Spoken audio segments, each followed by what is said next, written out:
Paz do Senhor, meu amado, bem-vindo de volta à nossa escola bíblica. Nós estamos estudando a história da igreja. Então, pegue o seu caderno de estudos, ore ao Senhor. Pede a Ele discernimento, entendimento, conhecimento, sabedoria. Pede a Ele proteção para que possamos desvendar dos seus mistérios. Se você não for inscrito ainda, se inscreva. Acione o sininho para que você possa ser avisado todas as vezes que postarmos um vídeo novo. Pode compartilhar também o link do vídeo com quem você quiser. Não deixe de dar o seu like. Com isso tudo, você nos ajuda a espalhar a palavra de Deus. Pois muito bem, começa agora, já no primeiro século, as perseguições e as heresias. Lembre-se, Paulo já falava sobre elas, Pedro já falava sobre as heresias, e aqui nós temos então um resumo disso tudo. As perseguições iniciam sob Nero. Nós já falamos um pouquinho sobre Nero. Nero governou o Império Romano como imperador de 54 até 68. E ele continua também com Domiciano, que foi um grande perseguidor. Domiciano foi imperador de 81 até 96. Então nós temos aqui, sob os perseguidores do cristianismo, Simeão, sucessor de Tiago, que é torturado, ele é crucificado em 107. Sob Trajano, que dominou como imperador de 98 até 117, nós tivemos o martírio de Inácio de Antioquia. Ele é jogado às feras do Coliseu em Roma em 115.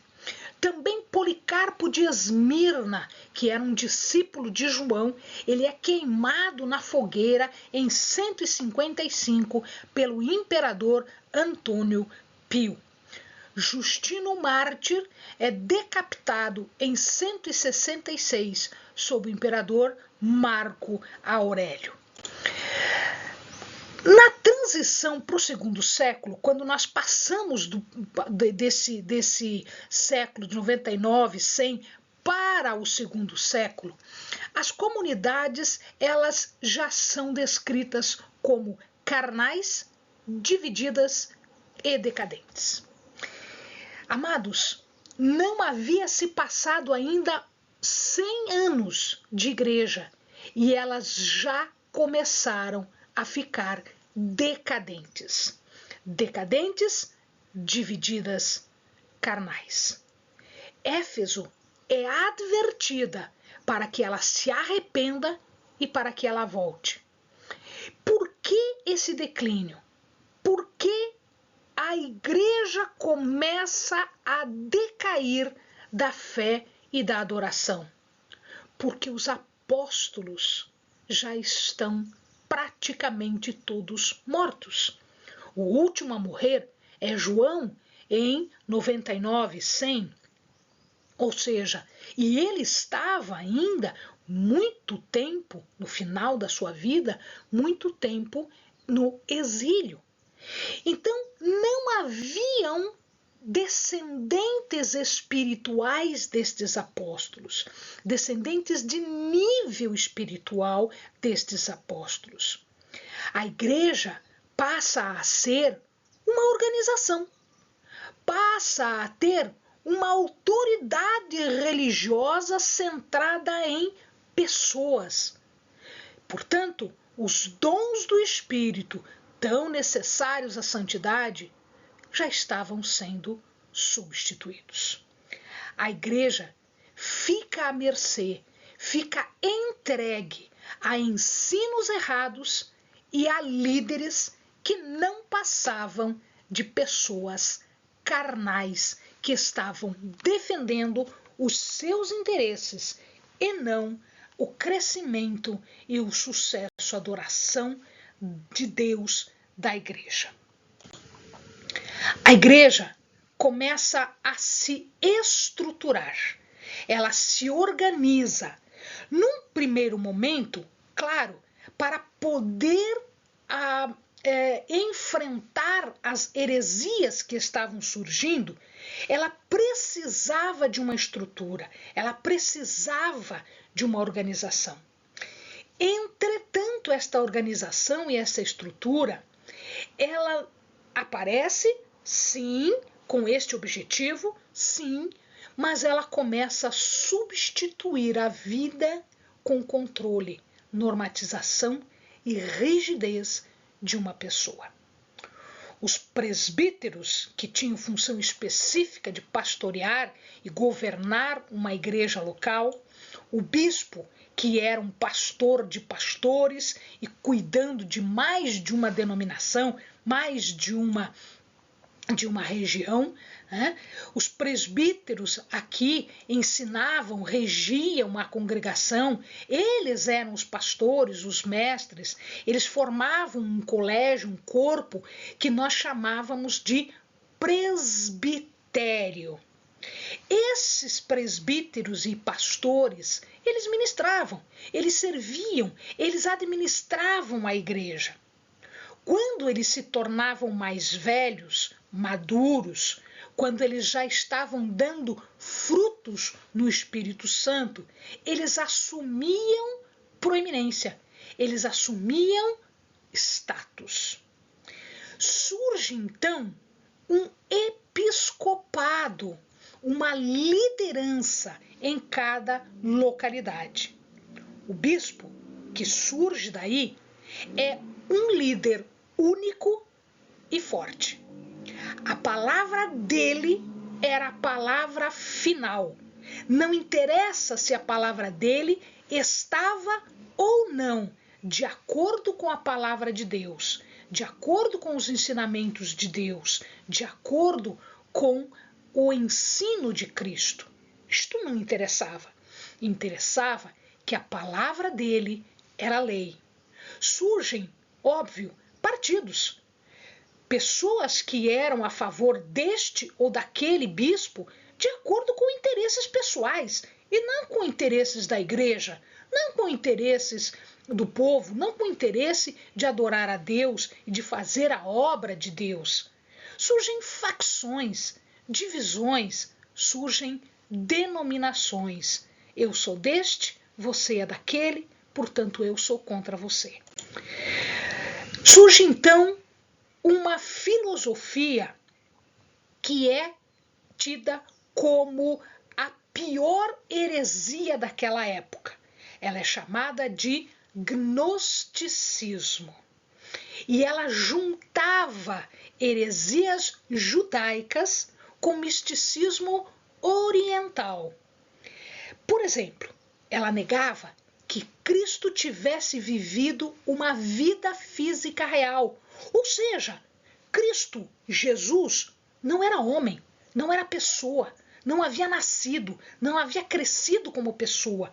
Ele não tinha vivido, ele não era real. E, portanto, Deus era inacessível, não tinha como chegar a Deus.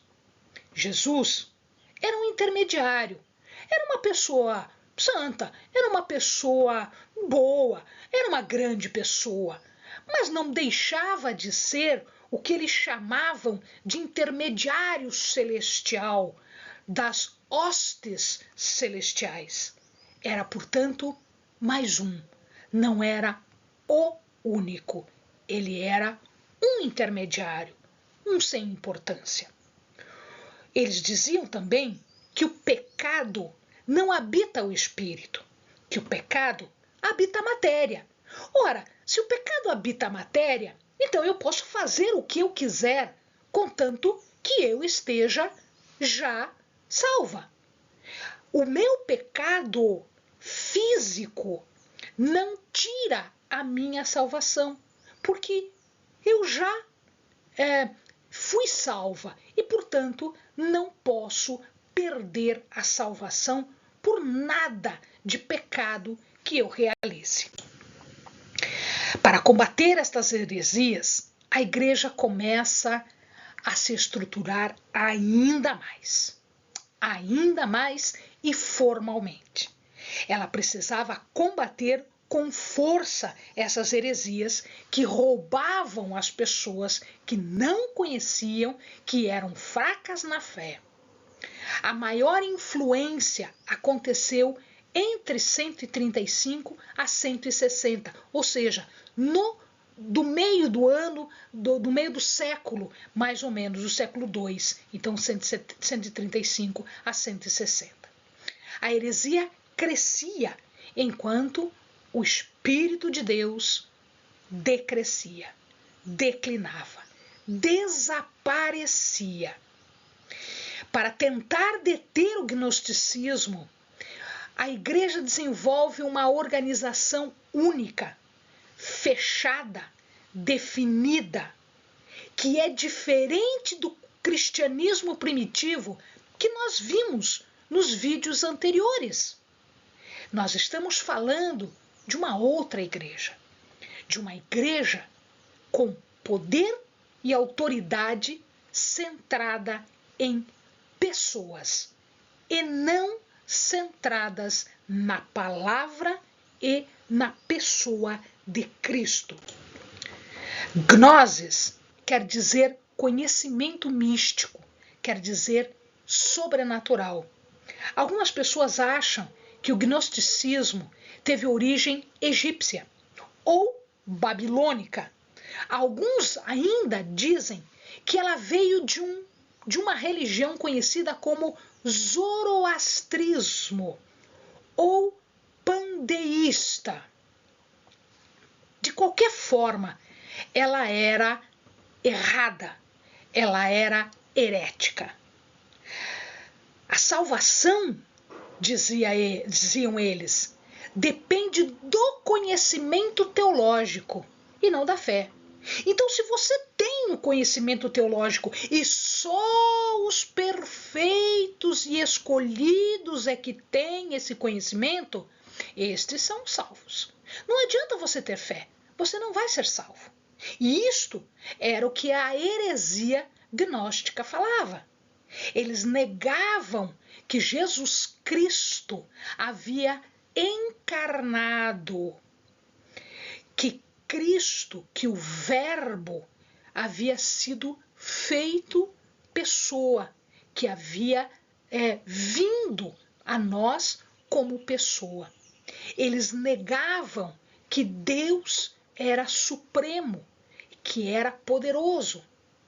Eles rejeitavam o Antigo Testamento e escolhiam alguns livros do Novo Testamento.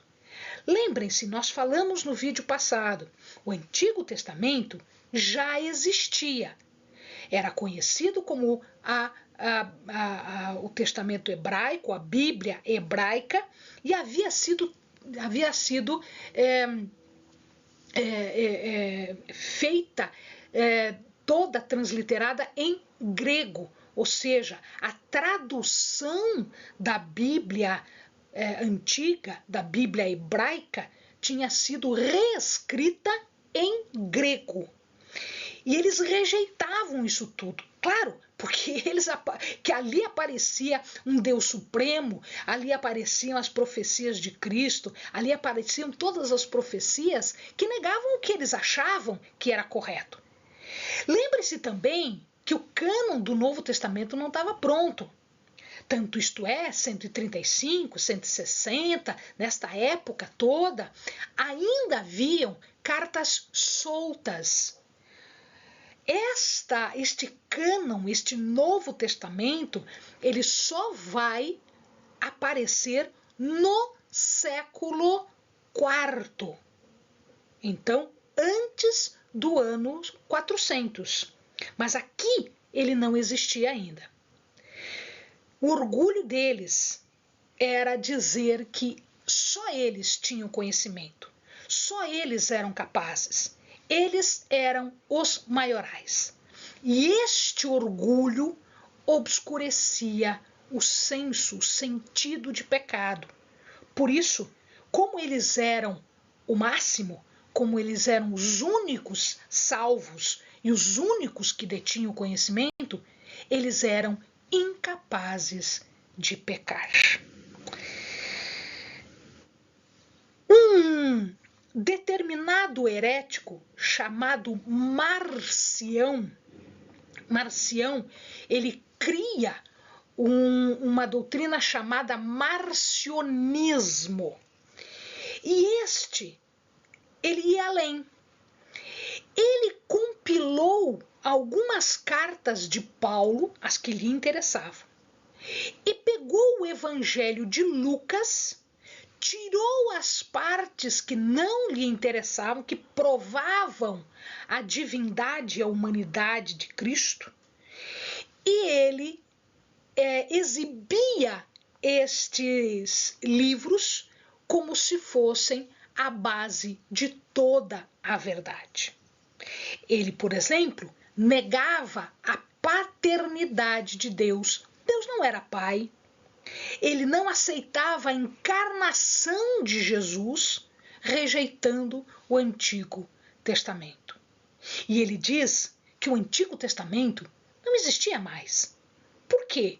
Porque Jesus veio abolir a lei judaica e veio trazer uma outra lei que estava nos escritos de Paulo, conforme ele interpretava, porque ele dizia que as pessoas não sabiam interpretar Paulo. Inclusive, ele cortou muita coisa do Evangelho de Lucas exatamente porque ele achava que Jesus não era judeu, não vinha cumprir a lei judaica. Ele veio rebelar-se à lei judaica.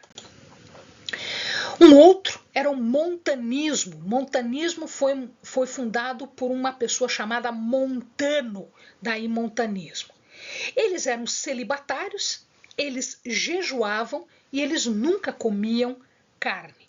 Eles achavam que Jesus voltaria imediatamente e que a consciência da inspiração era pelo Espírito Santo. Nos cultos que os montanistas faziam, havia manifestação de línguas, haviam profecias, haviam visões.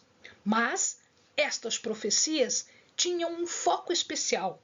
O foco deles era o julgamento de Deus relacionado às perseguições. Estão sendo perseguidos exatamente porque Deus está julgando. Ele concordava com a inspiração das Escrituras e ele concordava com a Trindade. Eles entram num formalismo estruturado nestes pontos. O montanismo não foi muito além e desaparece dali a pouco. Amém, amados? Bons estudos!